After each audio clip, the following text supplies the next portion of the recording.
फणसाचा season सुरू झालाय, त्याच्यामुळे आम्ही पण फणस आणले खायला. हे जे आहे कापा फणस आहे. तर आता अगोदर तर ही छोटी साईज आहे, की आता हे मी कट करणार आहे बरं का. आता तसं फणसाचे फायदे तर तुम्हाला माहितीच आहेत. फणसामध्ये ना व्हिटॅमिन सी भरपूर असतं आणि पोटॅशियम सुद्धा भरपूर असतं, त्याच्यामुळे शरीराला आपल्याला खाण्यासाठी एकदम चांगलं आहे. तर म्हटलं चला सीझन आहे तर आपण सुद्धा फणसाचा आस्वाद घ्यायलाच पाहिजे, म्हणून मग आता मी हे कट करणार आहे. आज हे कट करणार आहे, हे 2 दिवसांनी कट करणार आहे. आता तर पहिल्यांदाच हे कट करू. आता कट करायच्या अगोदर ना हाताला आणि चाकूला मी पूर्ण तेल लावून घेते, कारण ह्याच्यामध्ये ना रुचिक जास्त असतोय, ते परत सहजासहजी हाताला निघत नाही त्याच्यामुळे.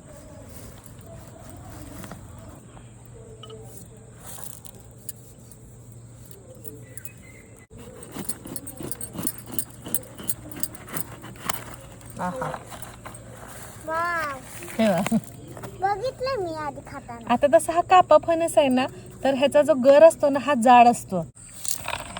हे बघा, आता इथं गर काढून घ्यायचं म्हणून आता आम्ही सगळेजण बसलो होतो. चिरायला तर लगेच होतं, पण गर काढायला बराच वेळ जातो. बिया सेपरेट केल्या आणि गर सेपरेट केला. पण खरं सांगू का, टेस्टला खूप छान होता फणस. कोणाकोणाला आवडतो मला नक्की कमेंट करून सांगा. आणि सिजनेबल फ्रूट सगळे खायला हवेत. काढण्यात इतका टाइम गेला की काढत काढत निम्म्याच्या वर आम्ही खाऊन टाकलं. आता एवढंच राहिले बघा.